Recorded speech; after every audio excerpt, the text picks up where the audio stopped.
this morning. So I I invite anybody that wants to participate to come up and join as a speaker. If you come across something while we do this live dig, please just request a mic. Bridget will bring you up, and we're going to go ahead and get started. I'm going to read the press release, and I'll stop in a couple of places because I think some of the information goes obviously much deeper than just this statement. And we're going to watch this unfold in real time. So hang on to your chair. The statement's title, Russia Hoax Whistleblower Threatened. Multiple attempts to report wrongdoing were ignored. For 6 years, a senior intelligence official battled political and bureaucratic resistance in efforts to expose the manipulated intelligence behind the Russian hoax. On Wednesday, Director of National Intelligence, Tulsi Gabbard, released new documents which provide a firsthand account of the intelligence community whistleblowers' relentless efforts to expose the egregious manipulation and manufacturing of intelligence. And I'm going to stop right there for a second. You guys know, for those of you who've been with me for the last couple of years, that the CIA doesn't collect intelligence and report it impartially. They create intelligence to hand off to their covert operations arm to conduct operations that they are told to conduct, and not by the United States government, because the CIA has never worked for the United States government, ever. They have served in Chile as a PR arm of international oligarchs, even running personnel checks for them in foreign countries. They provide ways of gathering resources, access to resources like mines, land, and everything else by overthrowing governments. We've proven this over and over and over again. So the manipulation and manufacturing of intelligence, we've spent the last 2.5 years exposing this. So this is not a surprise to us. The statement goes on. This release provides the whistleblowers' firsthand account of the work carried out in the months leading up to November 2016 election, the concerns they raised about the use of discredited information. As then DNI Clapper and Central Intelligence Agency Director Brennan worked to craft the January 2017 Intelligence Community Assessment at President Obama's request, and how a direct supervisor attempted to pressure the whistleblower to endorse the January 2017 ICA's key findings about the Russian government's alleged support for then candidate Trump. And again, just stopping here for a second, this is incredibly important. The president directed the CIA to craft intelligence so they could then pass it off to whomever and get the results that they wanted. Again, we've established this is common for the CIA. Back to the statement. Thank you to the brave intelligence community whistleblower who courageously came forward to expose the truth about one of the biggest and most impactful scandals in our nation's history, said DNI Gabbard. The whistleblower put their own well-being on the line to defend our democratic republic and ensure American people learn the truth about how President Obama directed the creation of intelligence community assessment that knowingly promoted falsehoods, lies, claiming Russia helped President Trump get elected in 2016. In doing so, the Obama administration sought to delegitimize the 2016 election, in other words, a coup, and President Trump's presidency, subverting the will of the American people and enacting essentially a years-long coup against President Trump and the American people. Thanks to this individual and other courageous whistleblowers, the American people are finally learning the truth about dangerous consequences of weaponized intelligence. In other words, we are bringing home what we have done all over the world. Not that they haven't done it here in the past, because we've proven unequivocally they did. Back to the statement. Truth and accountability will help in ensuring this doesn't happen again. Accountability is key.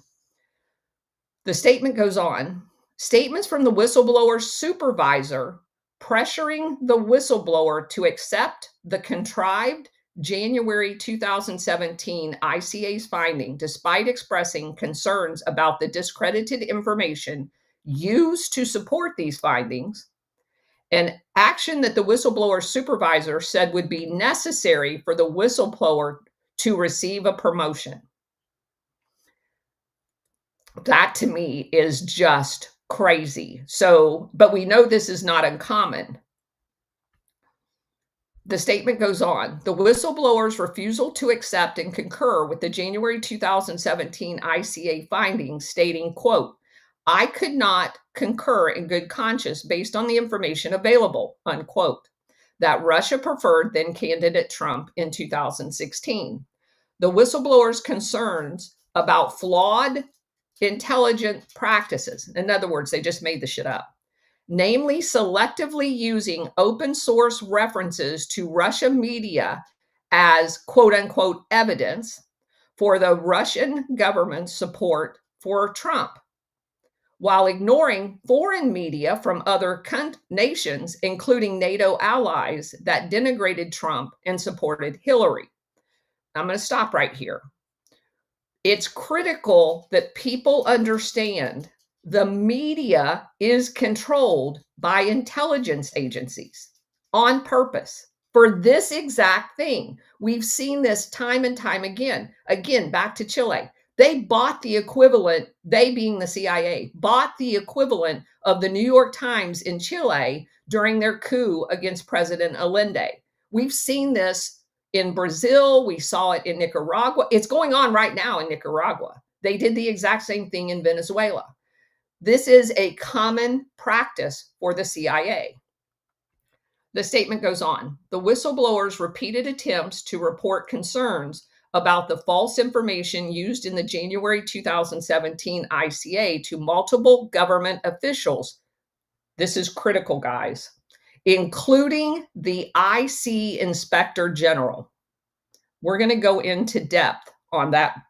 So I just did a query. Who was the IC Inspector General at the time? During this entire process, because he was fired in 2017 once the new Trump administration came in, but the entire lead up of the creation of the ICA, the Inspector General was Charles McCullough III. He was removed from his post in February 2017 after the Trump administration asked all Obama-era inspector generals to resign. So the next question becomes, where did he go? Well, he created a company in Virginia called Compass Legal Services. And he was routinely appearing as a quote unquote national security commentator on the media owned and manipulated by the CIA. So, what was Compass Legal Services? It's described as a boutique national security and white collar law firm based in Arlington, Virginia. Why is that important? Because these guys kept their clearances. So, white collar means that they protect anybody in the CIA against wrongdoing, or any of their assets deployed in the Washington, D.C. area that was part of the coup. It was founded in 2018 by Charles McCullough III, the former ICIG, and his longtime Deputy Counsel Susan R. Gibbs. McCullough is the managing partner. The shop keeps a very low profile, no public client list available, almost no internet footprint, and has a reputation for handling classified dispute work and sensitive IG investigations for cleared contractors and former officials. So these are the people that try to hide and manipulate in the legal realm.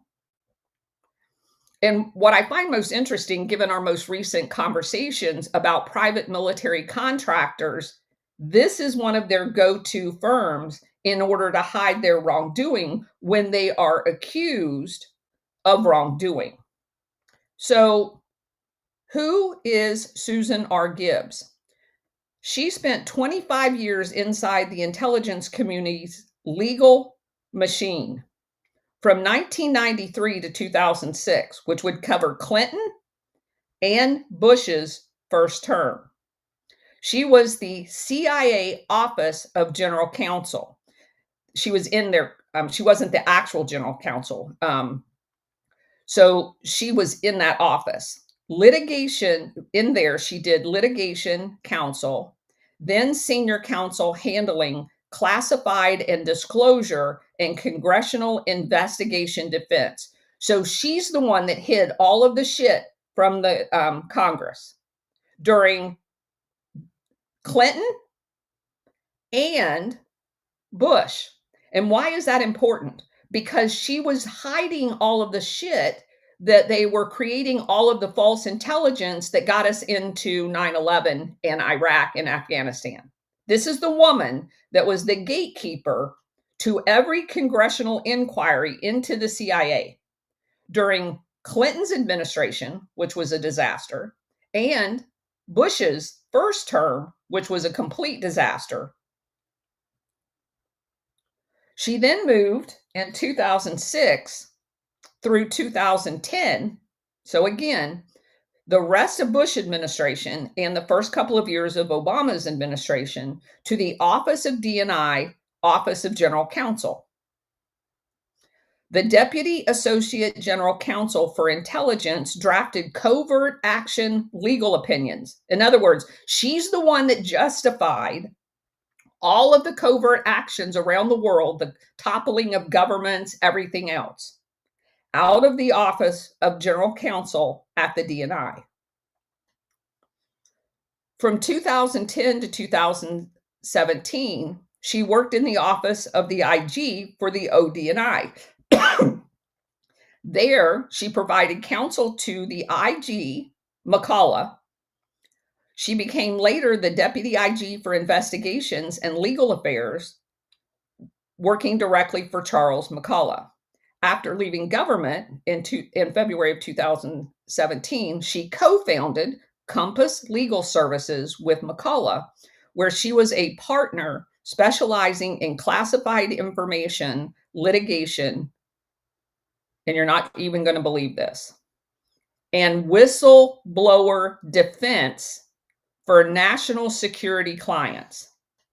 I'm going to read that part again. They provided whistleblower defense for national security clients. Now, who was the whistleblowers in 2017? They were the people that they categorized as whistleblowers against Trump, like CIA agent Eric Ciaramella. Let that sink in for just a second. So, while thwarting real whistleblowers on the inside of the government and intimidating them, they then go into practice protecting the ones that are going to come out of the woodwork against Trump. So I wanted to do just a quick bio on Charles McCullough. He's a graduate of George Mason University, which, for those of you who don't routinely follow us, that is a favorite place for CIA to go and recruit people. He was a Navy JAG from 1988 to 92, which tells you everything you need to know about our JAG Corps. From 92 to 05, he was the Assistant U.S. Attorney, Eastern District of Virginia, handling espionage and terrorism prosecution. So the guy that's going to get in bed with the CIA and protect the CIA, crafting of false intelligence, is the guy that's supposed to be prosecuting espionage. If that's not an oxymoron, I don't know what is. From 2005 to 2010, he was the senior counsel and later acting general counsel, Office of DNI. In March 2011, Senate confirmed Inspector General of the Intelligence Community, the first to hold that office in the newly created Inspector General for the Intelligence Community post. He was removed, as we just said, in the Trump administration. And then it talks about his, he spent about a year at a company called Williams and Connolly, which also practiced law for national security issues. And in 2018, he founded, as we just said, the law firm with Susan R. Gibson. Now, just a little bit about her. She's a University of Richmond graduate from 93 to 2006. She worked at the CIA Office of General Counsel and was the Associate General Counsel for Congressional and Public Affairs. So she's the person that approved all of the public information releases. And then we already talked about, so her other roles, but I want to go over them briefly. From 2006 to 2010, she was the Deputy Associate General Counsel for Intelligence, lead drafter of covert action and FISA opinions. Very, very important. From 2010 to 2017, she was the ODNI Inspector General's counsel.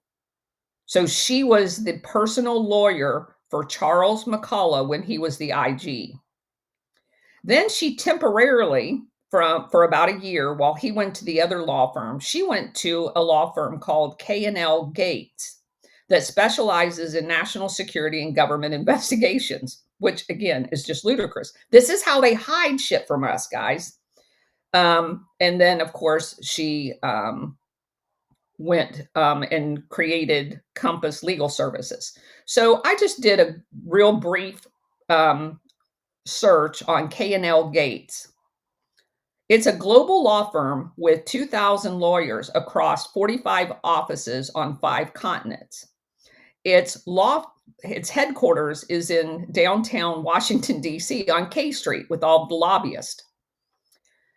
Its revenue in 2024 was $1.45 billion with a B. Its primary practices are government contracts, cybersecurity, privacy, energy and infrastructure, private equity, white-collar defense, and they specialize since 9/11 in FISA, CFIUS, and security clearance appeals. So if one of their guys doesn't get security clearance approved right away, they appeal it. And they provide legal support for CFIUS, which is how all of those corrupt deals with uranium and all of that other stuff got approved. In a 2007 merger, this is the part that just cracked me up, with a Seattle-based law firm, Preston Gates Ellis. And guess whose law firm that is? Bill Gates' dad. Oh my God, you can't even make this up. So, yeah, exactly. All right. Among some of the notables was another guy by the name of Patrick Rowan. He was the former Assistant Attorney General for National Security who joins this law firm. And what does the Attorney General for National Security do? They're basically, if you go back and look at some of the people that have held that position, they're kind of the conduit for hiding what the CIA is doing inside the DOJ. The firm has served as outside counsel for the Office of the Director of Intelligence. So this is kind of like a private, while we call private military contractors, this is a private CIA cover-up law firm. Okay, that's about all I found on that one. Back to the statement. The whistleblowers' records also, I just wanted to give you guys an idea of the people inside the government apparatus that suppresses anybody that comes forward. These people that I just described to you are the people that are the gatekeepers to keep honest whistleblowers out while defending the fake ones. The whistleblower records also show how former DNI James Clapper, who, by the way, hired all these people, and other senior Obama administration officials privately denounced the Steele dossier despite simultaneously ensuring that the January 2017 ICA included it. The whistleblower previously reported these concerns to more than a dozen government offices, including the ICIG, namely McCullough, who is one of them.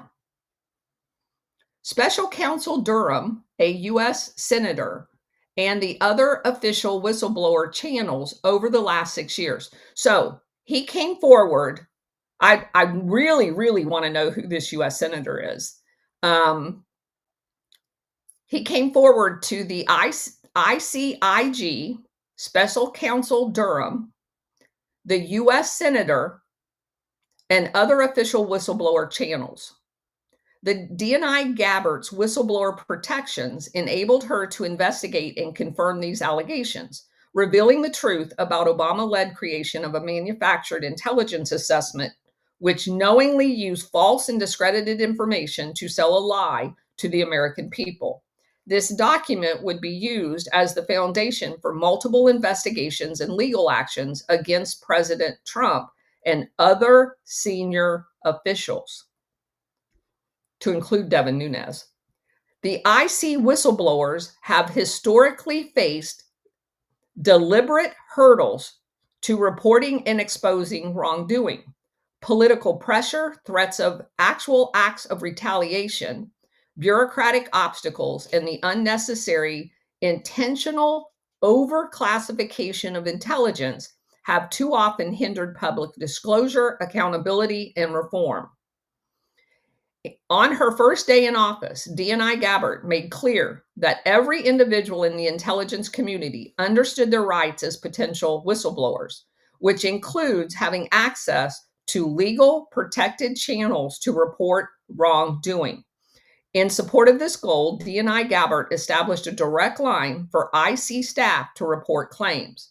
Additionally, in line with President Trump's commitment to maximum transparency, DNI has fostered a supportive environment of whistleblowers by promising to protect their information and encouraging all IC officials, regardless of affiliation, to come forward and join the effort to restore trust and accountability. That's the end of the statement.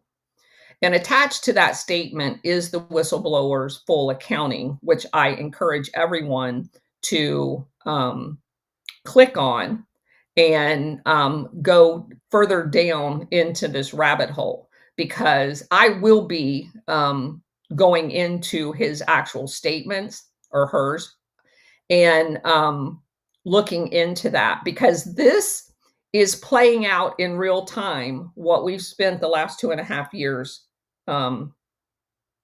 exposing. And I just think it's incredible. And it's very important that you guys, when you're doing digs or research into these things that are being exposed, that you don't stop at the surface.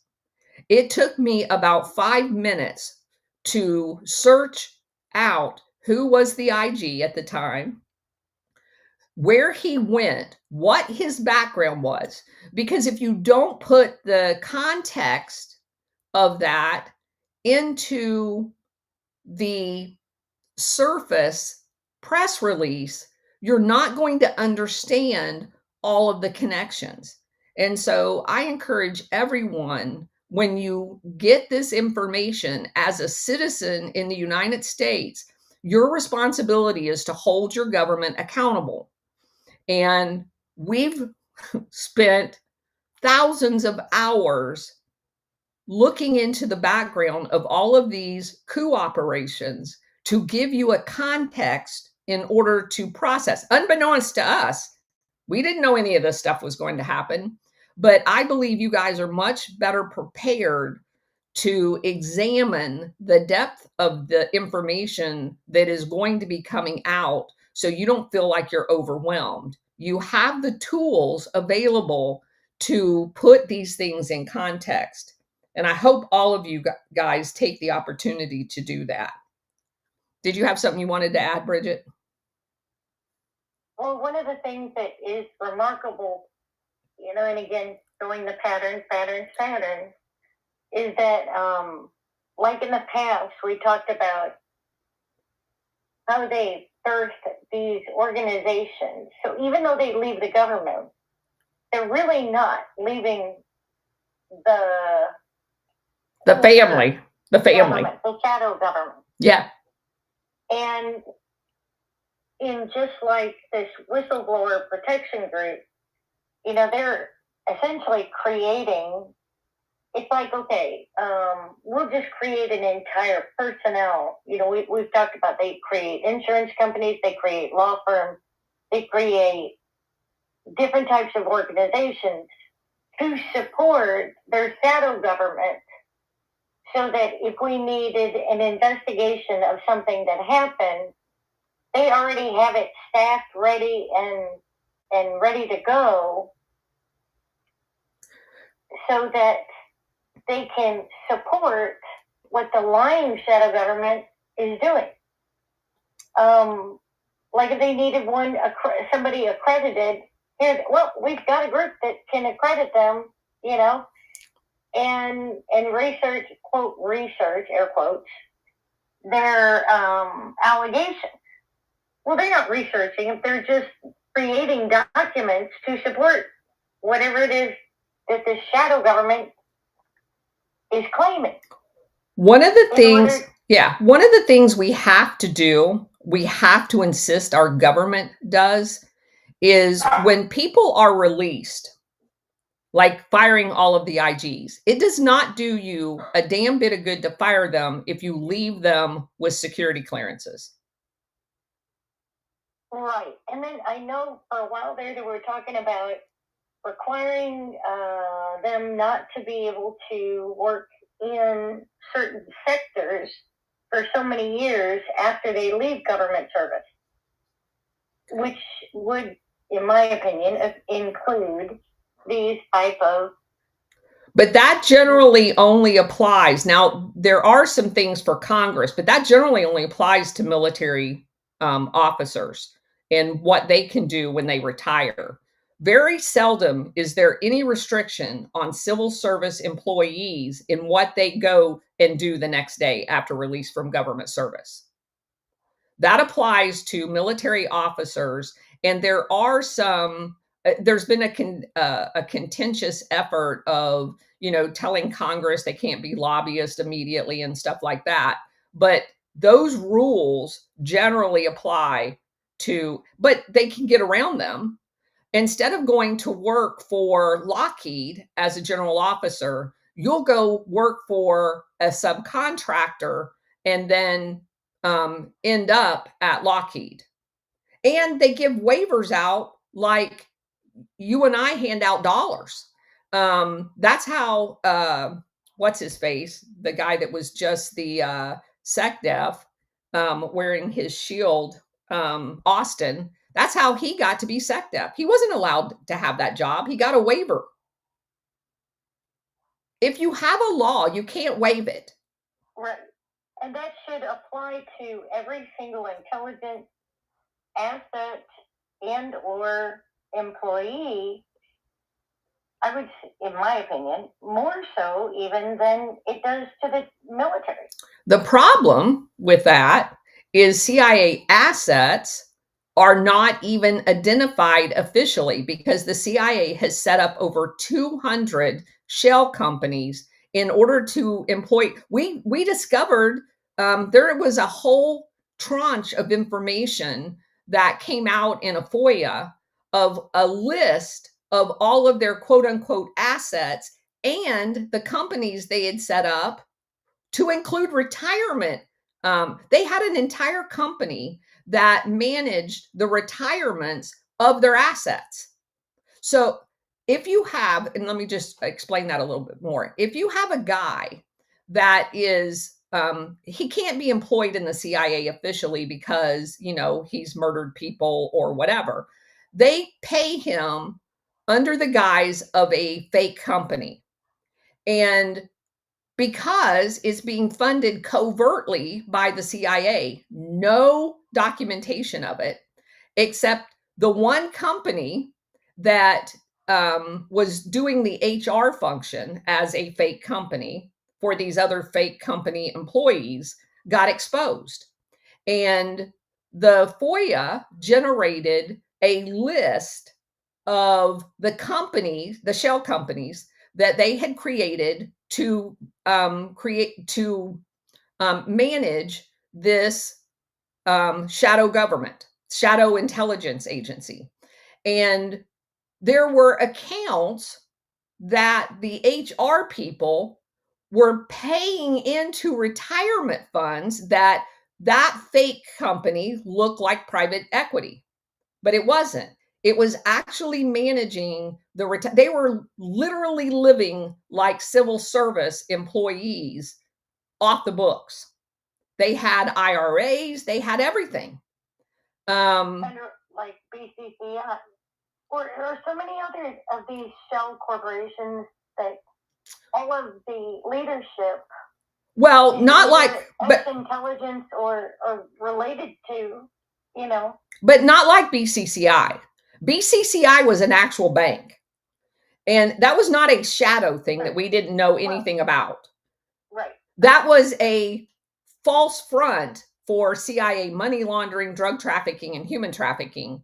But it was a registered bank performing bank functions. And when it went down, it took a lot of real people who had no idea what BCCI really was money when they went bankrupt. This is different. This is companies that no one has ever heard about. And a lot of their fake companies were not registered in the United States. They just set up a storefront, sometimes including just a mail drop box at a UPS store, and pretended to be a company. So then how do we stop these from creating themselves in order to support? Well, you know what I'm saying? Yes. In your opinion. If they have real whistleblowers on the inside of the CIA, they'll be able to find them because they keep records. The records are classified. But if you have people on the inside of these and you have an environment where those whistleblowers are actually going to be protected, you'll be able to find a lot of it. Will you be able to find every single bit? No. But in my opinion, that's why you have to close the CIA. You have to take all of the funding sources like USAID and National Endowment for Democracy, and you have to deal with all of them. You have to get all of the drug traffickers off the street. You have to strangle the apparatus that they have built to fund covert operations off the books. And that's why I am so optimistic about all of this, because if I had written down a to-do list of what needed to be done, every single thing on that to-do list that you could do in the first 6 months has been done. Good point. Good point. Is there a way to take down the national security apparatus that they use to shield their evil deeds? If you cut off the security clearances and the only people that can have access to information is severely restricted, you can. But I mean, there's tens of thousands of people that leave government with their security clearance, and that should not be allowed to happen. Especially ones that are let go. So that's a piece I think we have to reiterate often, is the management of the security classification of former employees. And it's not something that gets a lot of press, but it is one of the things that they use as a tool to perpetuate this network. Right. And again, it's almost like for a certain period of time, we end up needing a portion of our newly refined government to track ex-CIA employees, but they don't, it's like stamping out an ant's nest. And they just recongregate 3 feet from where you just stamped out the nest. Yeah, I refer to them as termites. Right. Same idea. You know, it's like, you think you got them, okay, they're gone, they're disbanded, but they're just recongregating under the next house. Yeah. Right. Yeah. My husband jokes that in Florida, underneath the soil is, for the entire state of Florida, is a massive termite colony. And if you tent your house, they just go to the next one and come up, and the next one and come up. Yeah. And that is the way this whole thing seems to operate. You know, whenever they get caught, they just, we fired that person, or the company goes belly up, ends up in litigation, and then they just reform under a new name, except now they are a personnel company. But the good news is, if you go to the source and you get the actual colony, they can't reproduce. And I do believe that's what we're watching. The taking down of the drug networks, the designation of all of these MS-13s and different gangs as terror networks, because they are going to the source, while at the same time, there's an entire operation going on behind the scenes. Because if you just search on money laundering and you on the DOJ website, there's a massive amount of cases that, and again, there's lots of sealed indictments as well. I believe they are going to the source of the reproduction this time, like we've never seen before. Yeah, that is true. I mean, it does seem as though they are cutting off the tentacles of the octopus, just like with the NGOs. You know, you don't have to stamp out all the NGOs if they're all being fed by USAID by taking out USAID. Correct. Good analogy. NGOs will no longer have the money, the capital to fund. Good analogy.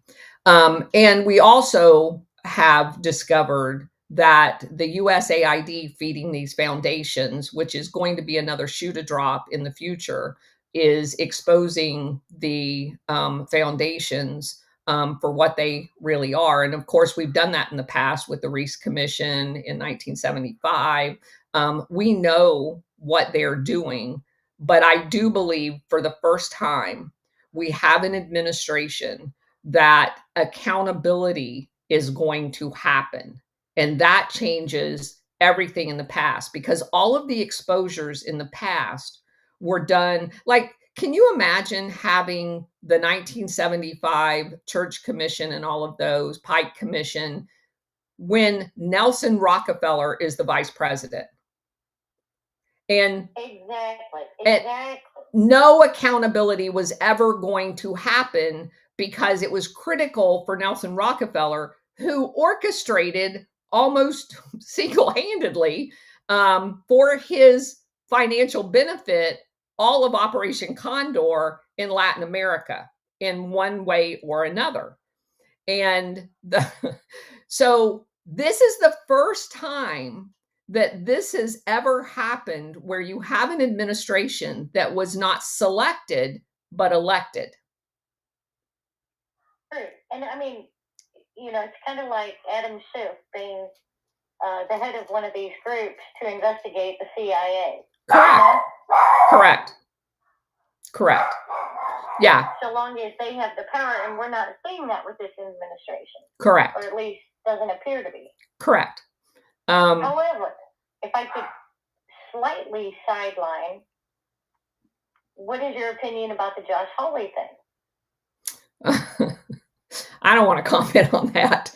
Okay. So, but I think this entire thing, to your point, is an exposure operation. We are watching in real time sitting members of Congress, both in the House and in the Senate, come to the defense of the machine. And right. No matter what side of the party they're on. Correct. And I do believe that that's part of the exposure. And we're watching in real time this happening, and they're outing themselves. Again, how else are you going to do this? And the pushback against Gabbard, can you now understand? Go back and look at some of the articles written about how awful of a DNI she was going to be, and who was attacking her. Every single one of them had inside information or played a part in everything that happened from 2016 till, excuse me, today. And they did not want to be exposed. And they knew DNI Gabbard was not one of them. And so to me, the more they push back on people, the more relevant that person is to the dismantling and accountability that we're going to see over the next 3.5 years. It is going to be a fun ride. I'm just saying. Yeah. And I'm just glad we had all of this time to prepare ourselves with background information so we can contextualize all of the exposure. Because again, if I had all of us, I saw Cousin It down here earlier, and Bridget and I had not did all of these digs into real history exposing these patterns, I would be as confused as the rest of the people on what was going on. And so I can't encourage people enough to do their own independent research about what is going on, because you find all kinds of very interesting tidbits. Like, I just about fell out of my chair, and that's when I texted Bridget and said, oh my gosh, we've got to do a really quick dive into this statement, because you just start connecting dots. What's the chance that you're going to find Bill Gates' father's law firm merging with this other law firm and then employing one of the gatekeepers in the exposure of what's happening right now? But what you find, what you find is there's a very small group of people that, proportionate to the size of our country, that have been doing this for decades. And well, look at how we found Epstein's father and Bill Barr. yeah, exactly. The more you research the history, the more you understand the mess we're in right now.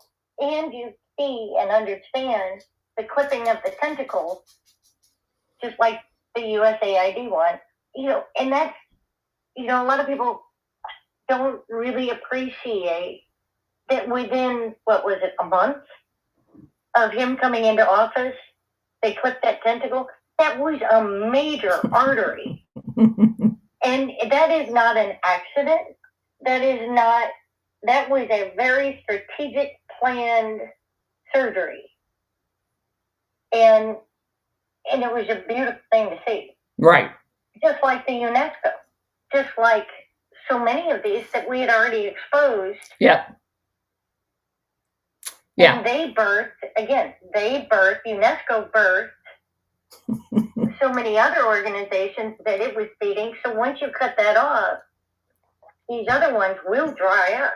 Yes. Just like clipping off a vine, yeah. from its root. Yes.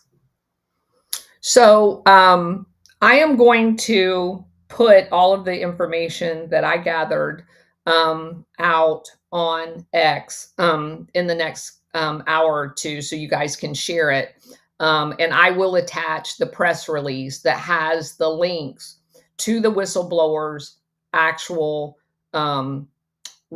information. And again, as I go through that, I will come back and discuss that if necessary, or just kind of do a summary and attach the actual statements as well throughout the day. So I'd appreciate all of you guys sharing that once I get it prepared. But everything we just talked about, I will have out in a post in sometime today.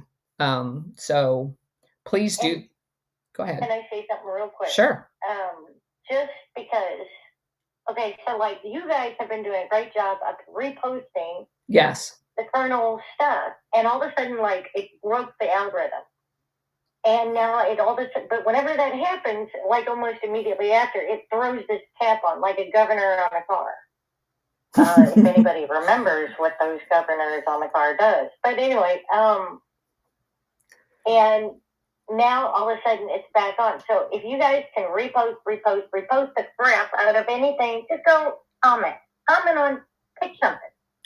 Anything, comment, repost. So, and to break through that algorithm again, because the message is getting out and it is more relevant right now than any time ever. So last night when we were exposing private military contractors and companies on the Alpha Warrior Show, in the middle of the show, Facebook dropped the show. They don't want this information out. They absolutely do not want this information out. So that was a lifetime censoring of information. And Alpha goes, I know people aren't going to believe me. I've got to show you guys. And he actually showed his StreamYard screenshot of Facebook taking our show down. So what Bridget's saying is true. Yeah. It happens in real time. So we also just discovered that you guys all know Snow, wonderful man that is very, very knowledgeable. And we had about 25 people in an X posting that just kept talking to each other. And all of us had Snow's comments taken out of no notification. I follow him and I have notifications on for him. And I saw not a single response he made in the going back and forth of the people on that thread. And everybody was commenting on, hey, where's Snow? And you can go to his profile and see his comments, but they would not appear in any of our feeds. So they can do this in live time. Absolutely. And it's like, well, again, it works. When we fight back, it does work. Yes. all you have to do is push. And we can override, there are, not just an expression, there are more of us than there are them. And we can beat that. But it's only with actually participation that we can beat them. So if you guys, take 5 minutes, click on her profile, go down, repost some things, comment on some things. That breaks that algorithm and overrides their evil deeds on trying to, because the more this information gets out, the less there is a place to hide. You're exposing them. You're exposing them for what they're doing and what they have done and what they do over and over and over again. And Bridget, there's nothing more dangerous to them than that exposure. And Bridget monitors that like a hawk, you guys. It's a hobby. Yeah. Alpha Omega, did you have a question? Yeah, can you hear me? Yeah, I can hear you. Mike? Yep. Okay, good. You mentioned Charles McCullough III was, what was the name of that organization again? The law firm? Hold on a second. Compass Legal Services? Yeah. Is that what it is? Yeah, hold on. I'll get back to it in a second. He was Compass Legal Services, yes. Compass Legal Services. And they merged with Bill Gates' father's law firm? No.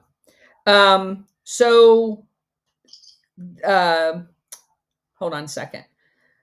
The woman that was his deputy, hold on a second. I'm having to go back in my notes. So Gibson, Susan R. Gibson, when McCullough was let go as the IG of DNI in 2017, both he and Susan Gibson left. Susan Gibson joined a law firm, and that law firm's name was K&L Gates LLP. She was there for 1 year. And if you do research on K&L Gates LLP, they merged with Bill Gates' dad's law firm from Seattle.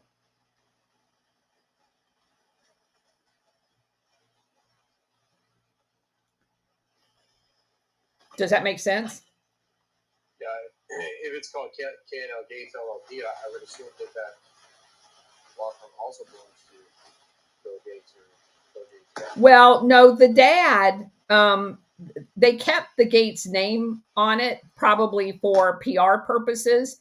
But Bill Gates' dad, by 2017, was no longer affiliated with that law firm. They just kept his name on it.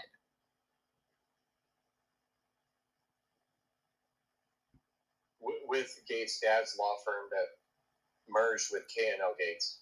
Is that what you're saying? Yes. So the K&L Gates merged with Bill Gates' dad's law firm from Seattle. Bill Gates. Did you look into see if the K&L Gates law firm actually was an existing law firm that was owned by Bill Gates or Bill Gates' father? So Bill Gates' father had a law firm. Hold on a second. I do have that. Maybe he had 2 or 3 or 4, right? For somebody to merge 2 of their companies together, one in this area and one in that area, that's a pretty common thing. And since the name is K&L Gates, like Bill Gates, so Bill Gates' father. In 2007, the merger with Preston Gates Ellis, that was the name of Bill Gates' dad's law firm. Preston Gates Ellis in Seattle.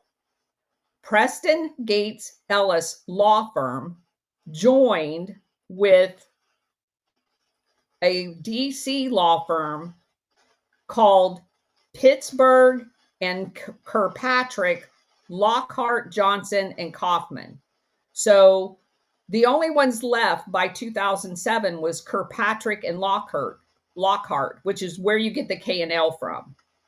And when they merged in 2007, they renamed it K&L Gates. Okay, so that's the merged name. Correct.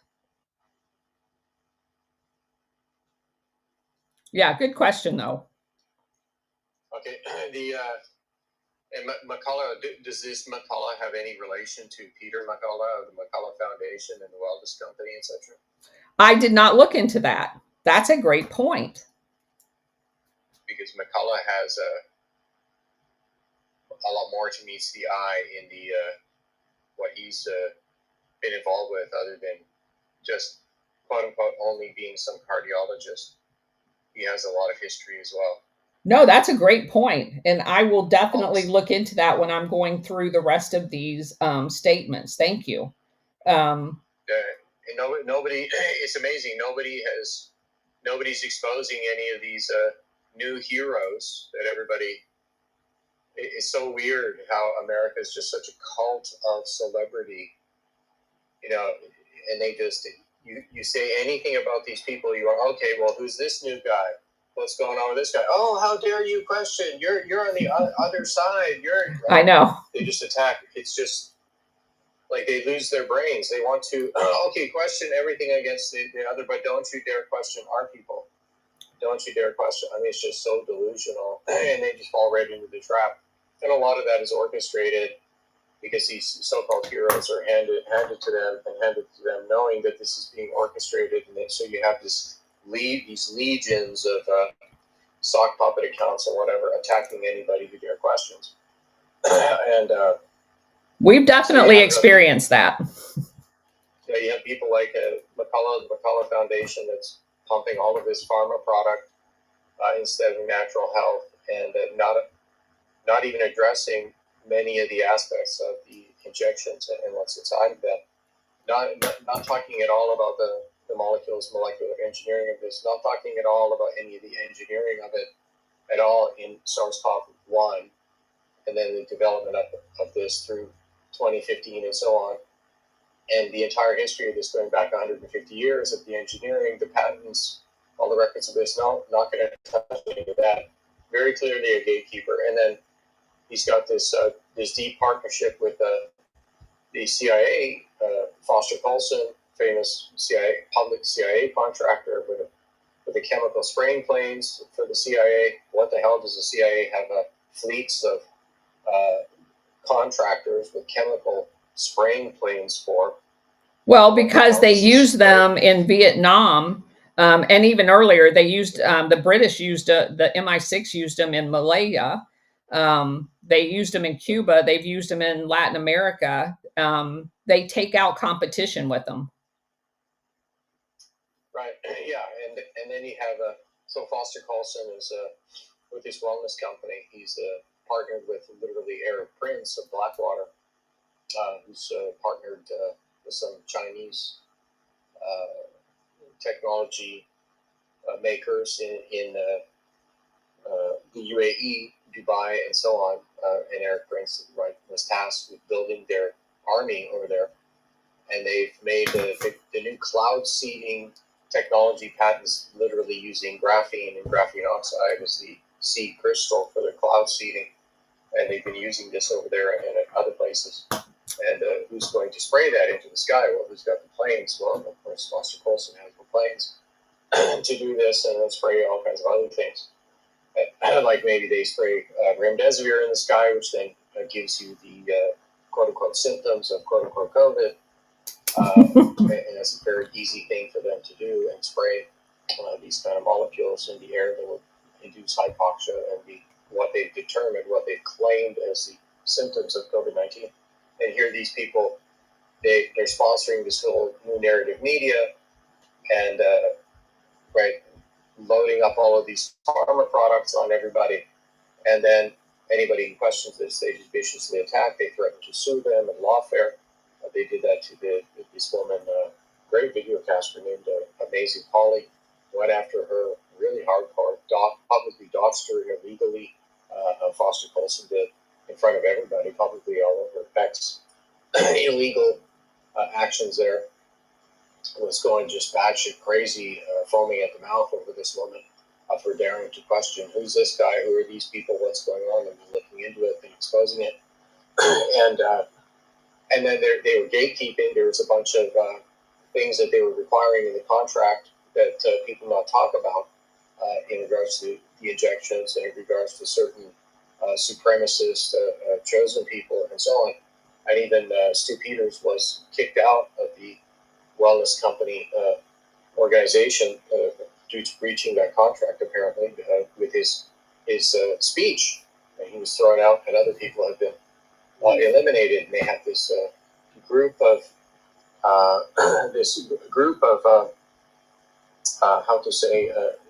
incredibly Zionist media booking agents behind the scenes that book all of the different speakers lined up, like say someone like myself, a molecular reverse engineer that teaches doctors. And I was put on a whole bunch of these different shows by these media booking agents. And then when I was talking about too much of this, going back too much into the history and exposing too much of what's actually going on a molecular engineering level, that was then attacks against me, and then shut down, and then everything canceled, and so on. So a lot of gatekeeping going on, and nobody talking about this. And then you have this Kevin McKernan, who is literally running the ultimate bioengineering design and chemical weapons military program, the Human Genome Project. Alpha. Yeah. Let me. I don't want to get too far sidetracked from what we were here to talk about. Not that all of this is not important, because it's definitely important. But I've got just a limited amount of time, and I just wanted to mention it because it's very clear that you're doing some deep digs into places that other people are not. Yeah. So I think it's important to cover some of this with you, and maybe someone else will look into some of these other people and be talking about them, because it's very clear some of these top people that everybody thinks are saving them and they're heroes are actually you're absolutely right.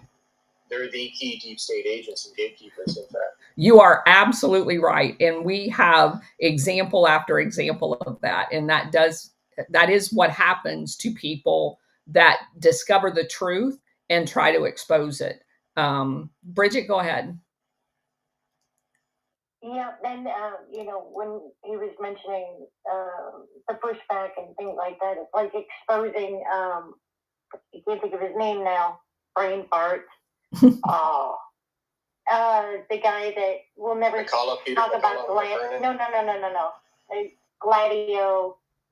Oh, Mike Benz. The other day, yeah, Mike Benz. Foster Colson and Eric Prince. Yeah. No, right. Mike Benz. The other day, he loves to go on all the shows, but when we exposed his specific ties with different organizations, nobody wants to really hear about all that. And you get blocked. That's their famous move. Yeah. No, don't talk about that.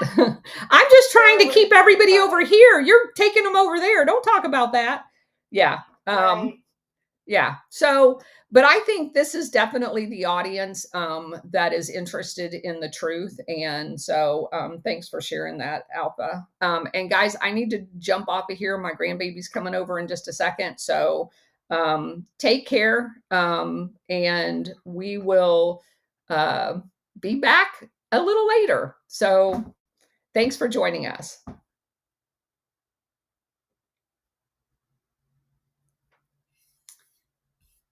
Okay, we're gonna wrap. Yeah, Tara, armor of God. That's what I pray every night, every day. Please give me the wisdom to expose this and keep marching forward, no matter what. And I turned off the spaces, but I did want to share with you guys. I had something happen to my hand, and I don't know if I tore a tendon or whatever, because we've been doing some work around here, and my hand is absolutely throbbing. And it's so hard to keep concentrated on reading and doing this research at the same time. So, anyway, Parodies, love that name. They're putting fluoride into, babies' water in city water. Yeah, so Florida just basically outlawed fluoride in water, and that's being addressed by RFK right now, Junior, um, nationwide. And hopefully that's a thing of the past because, as you guys probably know, fluoride has been banned in most Western countries. And the fact that women are not told not to use fluoride water, in many cases, city water, to make formula is an atrocity because they're exposed to much higher levels because of their tiny little bodies. And then, of course, you have the whole push to use formula as opposed to breast milk. And it's just a disaster. So, yeah, absolutely right. Um, I'm going to jump off here. Like I said, I've got to go get ready for my grandbaby to come over. So, you guys take care. Thanks for joining us here. And we will be back later.